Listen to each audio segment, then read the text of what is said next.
Hey there, future SEO superstar. Welcome to the exciting world of search engine optimization. Don't worry if it all seems a bit overwhelming right now. Today, we're going to break down one of the most fundamental and powerful skills you must learn when handling SEO.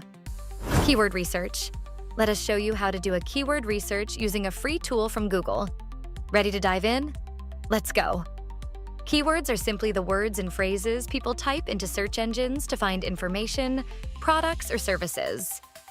As an SEO pro, our job is to figure out what those keywords are so we can create content that shows up when people search for them. It's like being a detective, but instead of solving crimes, we're solving the mystery of what people want to find.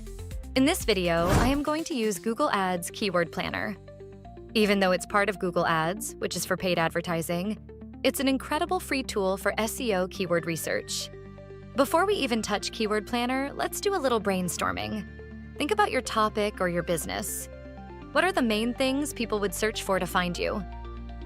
These are what we call seed keywords. They're the starting points that will help us find hundreds more. Let's say you have a blog about baking delicious cookies. Your seed keywords might be cookie recipes, chocolate chip cookies, baking tips, easy cookie recipes. Write down as many of these broad ideas as you can. Don't overthink it at this stage. Just get those initial thoughts out. All right, now for the fun part. We're going to use the Google Ads Keyword Planner. First, open your Google Ads account. Once you are in your Google Ads account, on your left-hand side, you can see an option called Tools. Click that Tools option.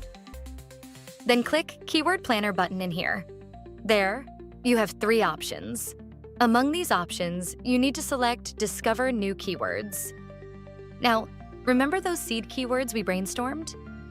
Type a few of them into the box provided, one per line.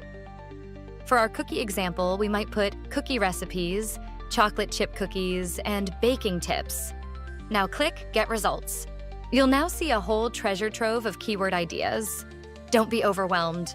We're going to focus on a few key things. First, look at average monthly searches. This tells you roughly how many times per month people search for that keyword. Higher numbers mean more potential traffic. We're looking for keywords that have a decent amount of searches, but not necessarily the highest. Then, look at the competition for keywords. Keyword Planner shows competition, which is usually for advertisers. For SEO purposes, we're looking for keywords that aren't super competitive if we're just starting out. Now, look at keyword ideas. Scroll down and you'll see tons of related keyword ideas that Google has generated based on your seed keywords. This is where the magic happens. You'll find longer, more specific phrases, often called long-tail keywords, that are fantastic for beginners. You've got this massive list. How do you choose? Here's a simple strategy for beginners. First, look for long-tail keywords. These are phrases with 3 or more words. For example, instead of just cookies, look for easy chocolate chip cookie recipe for kids or how to make vegan peanut butter cookies. Long-tail keywords usually have lower search volume, but they are much less competitive, making it easier for your new website or blog to rank. If you found this tutorial helpful, don't forget to like this video, subscribe to the channel, and hit the bell icon for more digital marketing tips.